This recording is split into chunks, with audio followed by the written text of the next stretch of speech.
नमस्कार दोस्तों, मैं विक्रम सिंह चौहान स्वागत करता हूं आज आपका एक बार फिर से अपने YouTube channel GK with Vikram Singh Chauhan पर। अलाउद्दीन खिलजी और हमीरदेव चौहान दोनों के मध्य संघर्ष के कारण अलाउद्दीन खिलजी का रणथंभौर पर आक्रमण करना, लंबे समय तक घेरा डालना, हमीरदेव चौहान का इस युद्ध में पराजित होना, वीरगति को प्राप्त होना, राजस्थान का पहला जौहर हमीरदेव की पत्नी रंग देवी के नेतृत्व में किया जाना और अलाउद्दीन खिलजी का दुर्ग पर अधिकार हो जाना और अलाउद्दीन खिलजी के इतिहासकार यानी कि अलाउद्दीन खिलजी के दरबारी इतिहासकार जिनका नाम है अमीर खुसरो, रणथंभौर विजय पर उनका कहना आज कुफ्र का घर इस्लाम का घर हो गया। जी हाँ, आज हम इन्हीं सभी बातों की चर्चा करेंगे हमारी आज की क्लास में। इससे पहले हम रणथंभौर की चौहानों की शाखा की स्थापना पृथ्वीराज तृतीय के पुत्र गोविंद राज के द्वारा की गई और इसमें हमने कुछ शासक पढ़े और एक शासक देखा हमीर चौहान, जो रणथंभौर की चौहानों की शाखा का सबसे महत्वपूर्ण और सबसे प्रतापी शासक सिद्ध हुआ था। जी हाँ, सबसे महत्वपूर्ण और सबसे प्रतापी शासक जो सिद्ध हुआ वह था हमीर चौहान। तो हमीर चौहान और जलालुद्दीन खिलजी के मध्य हुए संघर्ष की बात हम पीछे क्लास में कर चुके थे कि कैसे हमीर चौहान के झाइन के दुर्ग पर जलालुद्दीन खिलजी का अधिकार हुआ। उसने हमीर के चौहान और रणथंभौर पर आक्रमण करने का प्रयास किया, घेरा डाला, किंतु वह असफल होकर के लौट गया और जाते समय उसने एक कथन कहा कि आज कुफ्र का गढ़ मैं ऐसे किलों को या ऐसे मतलब रणथंभौर जैसी 10 किलो को मुसलमान के एक बाल के बराबर भी नहीं समझता, और ये कहते हुए उसने घेरा उठा लिया। इसके बाद दिल्ली में सत्ता पलटती है और जलालुद्दीन खिलजी की मृत्यु 1296 में हो जाती है। उसी के भतीजे जिसका नाम है अलाउद्दीन खिलजी, और 1296 से लेकर के 1316 तक दिल्ली में जो सुल्तान होता है उसका नाम है अलाउद्दीन खिलजी। तो पहले अलाउद्दीन खिलजी का छोटा सा परिचय। अलाउद्दीन खिलजी को द्वितीय सिकंदर, ठीक है, द्वितीय सिकंदर या सिकंदर सामी कहा जाता है। ये इसलिए कहा जाता है कि अलाउद्दीन खिलजी विश्व विजय करना चाहता था। अलाउद्दीन खिलजी को द्वितीय सिकंदर कहा जाता है क्योंकि अलाउद्दीन खिलजी ने भी विश्व विजय का सपना देखा। अलाउद्दीन खिलजी अपनी सेना के साथ विश्व की विजय करना चाहता था, किंतु अलाउद्दीन खिलजी का एक कोतवाल, ठीक है, और जो कोतवाल था वह दिल्ली का था और उस कोतवाल का नाम था अल्लाह उल मुल्क, ठीक है। अलाउद्दीन खिलजी ने दिल्ली के कोतवाल अपने मित्र अल्लाह उल मुल्क के कहने पर विश्व विजय का सपना त्याग दिया। अल्लाह उल मुल्क ने कहा कि भारत में जो स्वतंत्र राज्य हैं पहले उन्हें विजय कर लिया जाए, इसके बाद आपकी विश्व विजय स्वतः ही हो जाएगी। और इसीलिए अलाउद्दीन खिलजी ने उत्तर भारत के 6 राज्य और दक्षिण भारत के 4 राज्यों को विजय किया।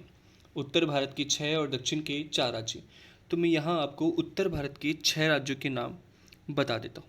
सर्वप्रथम अलाउद्दीन खिलजी ने गुजरात को विजय किया 1299। उसके बाद अलाउद्दीन खिलजी ने रणथंभौर को विजय किया 1301। उसके बाद अलाउद्दीन खिलजी ने चित्तौड़ को विजय किया 1303, जिसकी बात हम पीछे विस्तार से देख चुके थे कि चित्तौड़ आक्रमण पद्मिनी रतन सिंह। इसके बाद अलाउद्दीन खिलजी ने मालवा को विजय किया 1305। इसके बाद अलाउद्दीन खिलजी ने सिवाड़ा, ठीक है, सिवाड़ा हम पढ़ेंगे 1308। और इसके बाद अलाउद्दीन खिलजी के द्वारा जालोर विजय की गई 1311। तो इस तरह से अलाउद्दीन खिलजी उत्तर भारत की 6 राज्यों को जीतता है। उन्हीं में उत्तर भारत का एक राज्य है रणथंभौर, और 1301 में अलाउद्दीन खिलजी ने रणथंभौर को जीत लिया। ठीक है, ये अलाउद्दीन खिलजी का छोटा सा परिचय। हम बात करें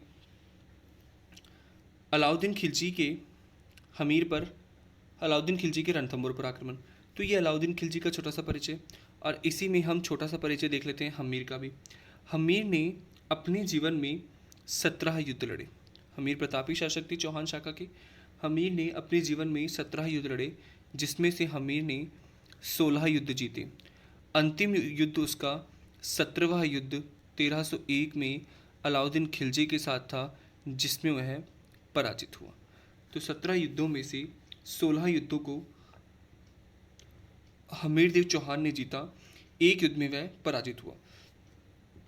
यह रणथंभौर शाखा का सबसे प्रतापी और अंतिम शासक था। इतिहास में इसे हठी शासक के रूप में जाना गया है। ठीक है, इतिहास में इसे हठी शासक के रूप में जाना गया है, तो अपनी जिद के कारण इसे हठी शासक के रूप में जाना गया। तो ये दोनों ही शासकों के छोटे से परिचय। अब हम बात करते हैं अलाउद्दीन खिलजी और हमीर चौहान में संघर्ष के क्या कारण थे, या दोनों में युद्ध के क्या कारण थे।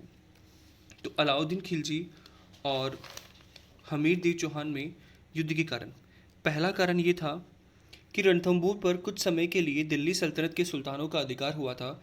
इसीलिए दिल्ली सल्तनत के शासकों को रणथंभौर के शासक राज कर दिया करते थे। क्या देते थे? कर। किंतु हमीर जब शासक बने तो उन्होंने राज कर देने से इनकार कर दिया। ठीक है, राज कर देने से क्या कर दिया? इनकार कर दिया।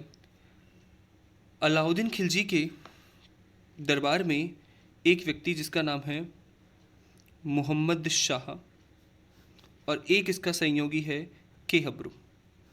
ठीक है, यह दोनों ही व्यक्ति अलाउद्दीन खिलजी के दरबार में थे और मंगोल विद्रोही थे। ठीक है, मंगोल विद्रोही थे। इन दोनों को ही हमीर देव चौहान ने क्या दी? शरण दी। ठीक है, मोहम्मद शाह और केहब्रू। मोहम्मद शाह और केहब्रू को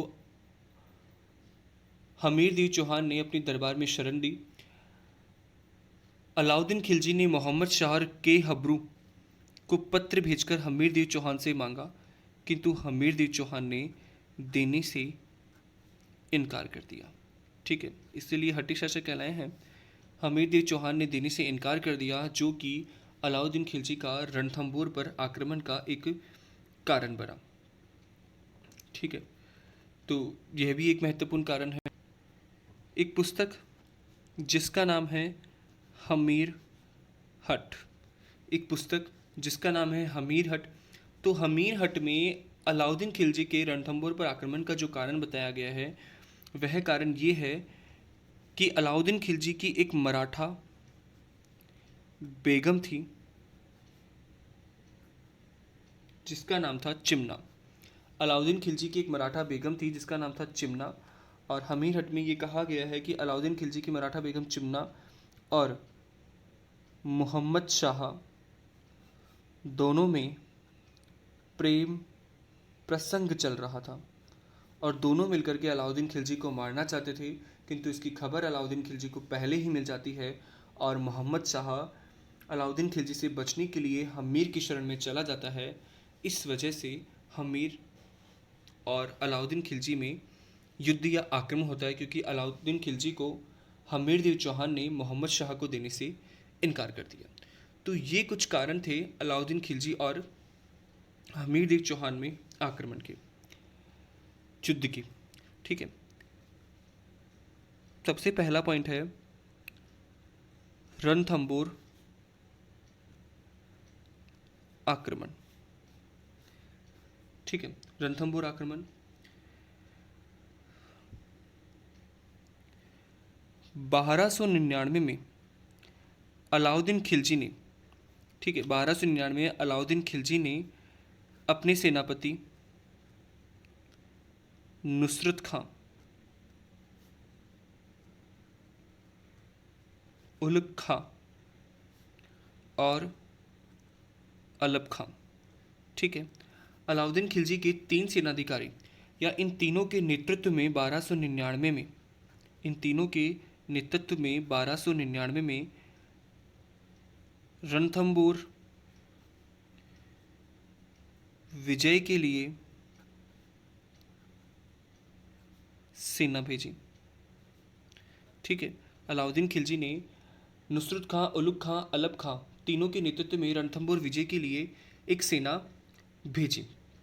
ठीक है, इस सेना ने रणथंभौर पहुंचने से पहले अपना जो पड़ाव था, ठीक है, सेना अपने आराम के लिए जो पड़ाव डालती है, इन्होंने जो अपना पड़ाव डाला वह बनास नदी के किनारे डाला। ठीक है, रणथंभौर जाने से पहले इन्होंने अपना पड़ाव बनास नदी किनारे डाला। यहाँ हमीरदेव चौहान के 2 सैनिक अधिकारी, ठीक है, यहाँ पर हमीर के सैनिक अधिकारी या आप सेनापति कह सकते हो। तो बनास नदी पर इन तीनों ने अपनी सेना का घेराव डाला। यहाँ पर हमीर के 2 सैनिक अधिकारी, इनके नाम है धर्म सिंह और भीम सिंह। ठीक है, धर्म सिंह और भीम सिंह ने दोनों सैनिकों के नेतृत्व में हमीर की सेना ने इन्हें पराजित कर दिया। ठीक है, मैं शॉर्ट में बता रहा हूँ। धर्म सिंह और भीम सिंह के नेतृत्व में चौहान सेना ने शत्रु सेना को बनास नदी किनारे पराजित कर दिया और ऐसे में इन तुर्कों की हार हो गई। ठीक है, इनकी क्या हो गई? इन्हें तुर्क कहा गया है, तुर्कों की हार हो गई। तुर्क धर्म सिंह और भीम सिंह से लड़ते हुए पराजित हुए। धर्म सिंह को इस समय लूट में अत्यधिक धन प्राप्त हुआ, तो धर्म सिंह तुर्कों से लूटे गए धन को लेकर रणथंभौर लौट गया। तो एक सेना धर्म सिंह के नेतृत्व में रणथंभौर दुर्ग में चली गई। दूसरी सेना भीम सिंह के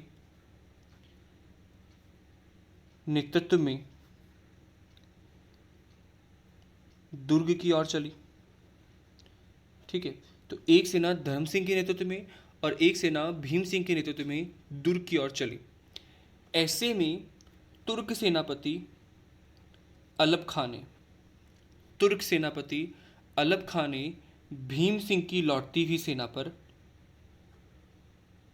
आक्रमण कर दिया। ठीक है, आपको ध्यान रखना है, अलप खां ने भीम सिंह की लौटती हुई सेना पर आक्रमण कर दिया और दोनों सेना के मध्य अलप खां यानी कि तुर्क सेना और दोनों सेना के मध्य अलप खां यानी तुर्क सेना और भीम सिंह की सेना के मध्य एक युद्ध होता है और ये युद्ध जिस स्थान पर होता है उस स्थान का नाम है हिंदुवाट। ठीक है, तो हिंदुवाट के समीप इन दोनों सेनाओं में भयंकर युद्ध होता है और इस युद्ध में भीम सिंह पराजित हो जाते हैं और उधर अलप खां लौट जाता है। ठीक है, अलप खां लौट जाता है और भीम सिंह इस युद्ध में पराजित होकर के वीर गति को प्राप्त हो गए। इस युद्ध के बाद हमीर चौहान ने युद्ध में पराजय का कारण धर्म सिंह को माना। ठीक है, क्योंकि ये दोनों पूर्ण रूप से सेना को पराजित नहीं करते हैं और अलग अलग दल में बट जाते हैं और धर्म सिंह पहले ही चले आते हैं, तो हमीर चौहान ने युद्ध में पराजय का कारण धर्म सिंह को माना। ठीक है, किसका कारण माना है? यहाँ पराजय का कारण माना गया है। मैं शॉर्ट में लिख रहा हूँ, हमीर ने युद्ध में पराजय का कारण धर्म सिंह को माना और धर्म सिंह पर क्रोधित हुए और इस क्रोध स्वरूप हमीर ने धर्म सिंह को अंधा करवा दिया। तो आपको ध्यान रखना है, हमीर की 2 सेनापति, एक का नाम भीम सिंह और एक का नाम धर्म सिंह है। दोनों ने अलाउद्दीन खिलजी के सेनापतियों के नेतृत्व में आई तुर्क सेना को पराजित किया, किंतु जब दोनों ने अपनी सेना को 2 भागों में बांटा तो एक सेना धर्म सिंह के नेतृत्व में और एक सेना भीम सिंह के नेतृत्व में। तो ऐसे में अलप खां ने भीम सिंह की सेना का पीछा किया तथा उन्हें पीछा करके पराजित कर दिया। भीम सिंह इसमें पराजित हुए। ऐसे में धर्म सिंह जब रणथंभौर पहुंचे तो हमीर इनसे क्रोधित हुए और धर्म सिंह इस क्रोध के स्वरूप धर्म सिंह को अंधा करवा दिया गया। धर्म सिंह को अंधा करवाने के बाद में हमीर ने धर्म सिंह के भाई ठीक है। धर्म सिंह के भाई जिनका नाम है भोज, ठीक है, इंपॉर्टेंट नहीं है, आपको भीम सिंह धर्म सिंह याद रखना है। भोज को धर्म सिंह के पद पर नियुक्त किया, ठीक है, भोज को धर्म सिंह के पद पर नियुक्त किया, किंतु यह योग्य नहीं था, ठीक है, किंतु यह योग्य नहीं था। और उस समय जो स्थिति बिगड़ गई थी, उस स्थिति को संभालने में धर्म सिंह बिल्कुल भी योग्य नहीं था। ऐसे में हमीर को धन की भी कमी हो गई, ठीक है, धन की कमी हुई, और ऐसे में हमीर ने धन की कमी की पूर्ति के लिए जनता पर टैक्स लगा दिया, जनता पर टैक्स लगा दिया, और टैक्स की जो मात्रा थी वो अत्यधिक थी। तो हमीर ने इस धन की कमी की पूर्ति के लिए अपनी जनता पर टैक्स लगाया, और ये टैक्स की मात्रा अत्यधिक थी, ठीक है। एक छोटी सी बात, जब धर्म सिंह को हमीर ने अंधा करवा दिया, उसकी जगह भोज को नियुक्त किया, किंतु भोज योग्य व्यक्ति नहीं था। ऐसे में हमीर ने धर्म सिंह से सलाह मांगी, और धर्म सिंह अपने अपमान का बदला लेने के लिए पहले ही व्याकुल था।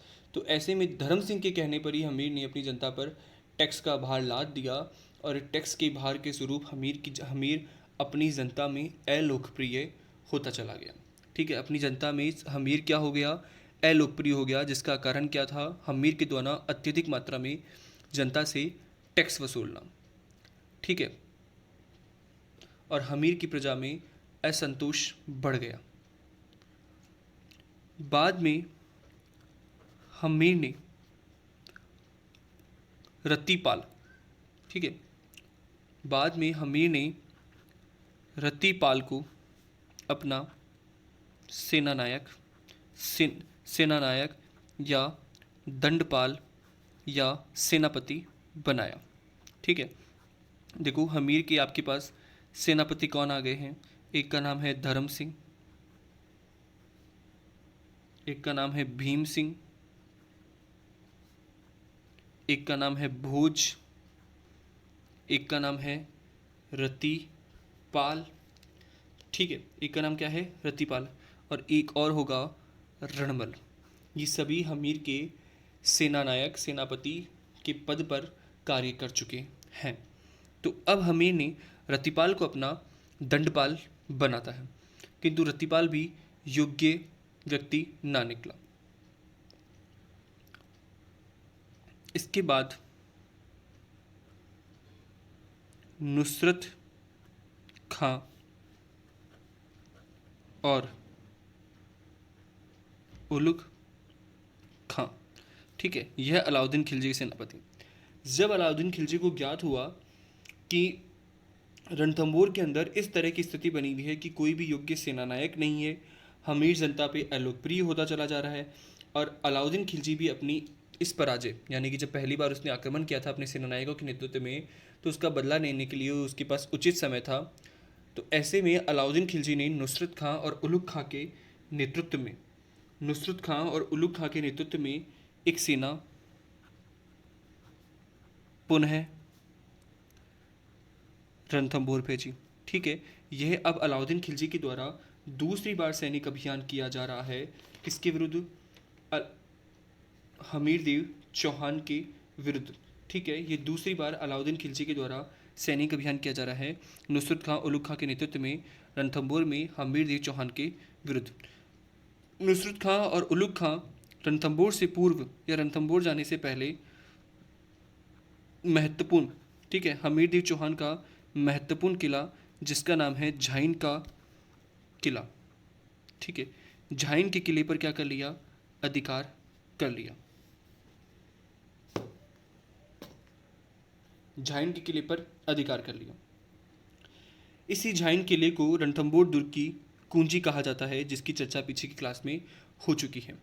तो झाइन के किले पर अधिकार करने के बाद में अब उलुग खां और नुसरत खां रणथंभौर को जीतना चाहेंगे, किंतु इस किले की सुरक्षा के समय, ठीक है, झाइन के किले की सुरक्षा के समय नुसरत खां, अलाउद्दीन खिलजी का सेनापति नुसरत खां मारा गया, और युद्ध का सारा भार किस पर आ गया, उलुग खां पर आ गया।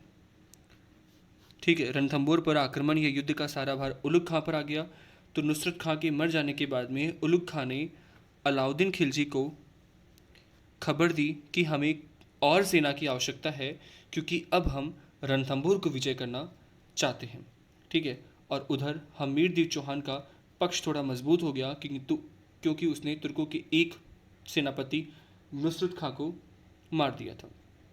तो ऐसे में उलुग खां ने अलाउद्दीन खिलजी से और सेना की मांग की, किंतु अलाउद्दीन खिलजी ने सेना के साथ स्वयं भी 1301 में रणथंभौर आ गया। 1301 में कहाँ आ गया? रणथंभौर आ गया। और अब जो होगा वह होगा अलाउद्दीन खिलजी का स्वयं, यानी स्वयं अलाउद्दीन खिलजी का रणथंभौर पर आक्रमण।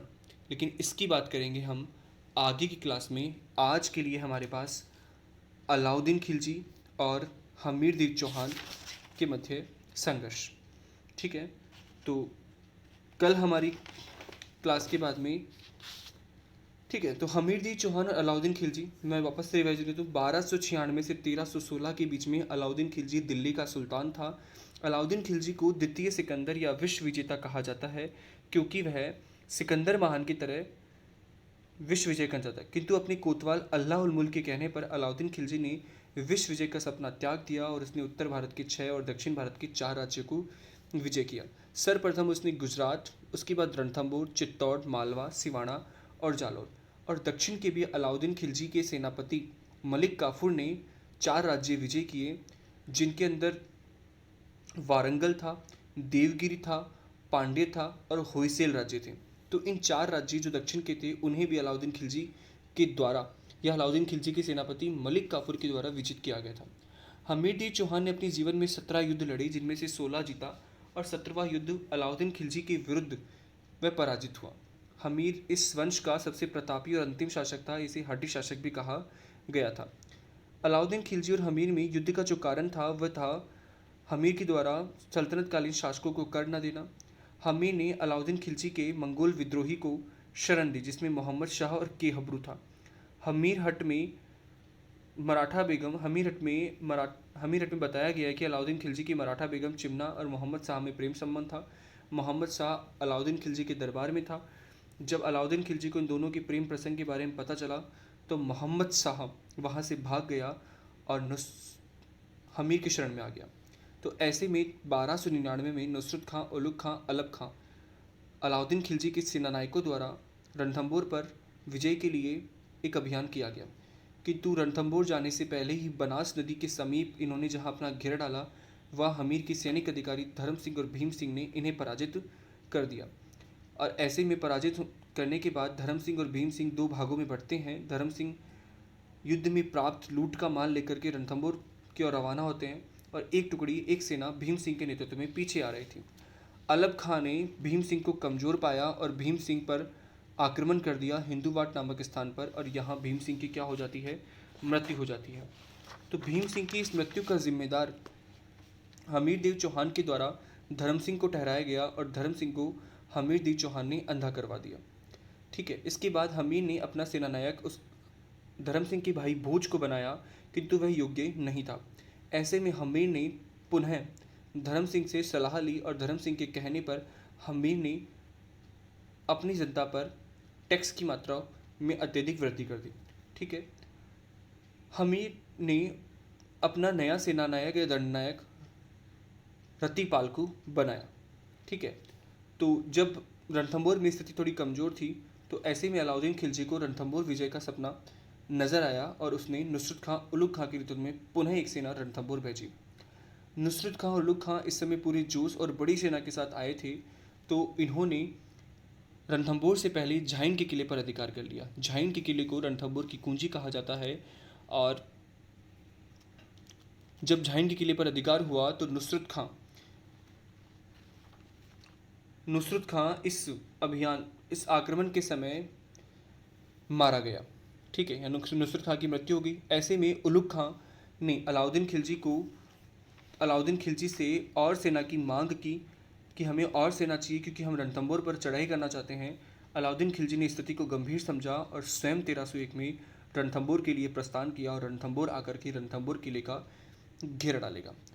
जी, आज की क्लास थी। अगर वीडियो अच्छा लगा तो इसे लाइक कीजिए, शेयर कीजिए।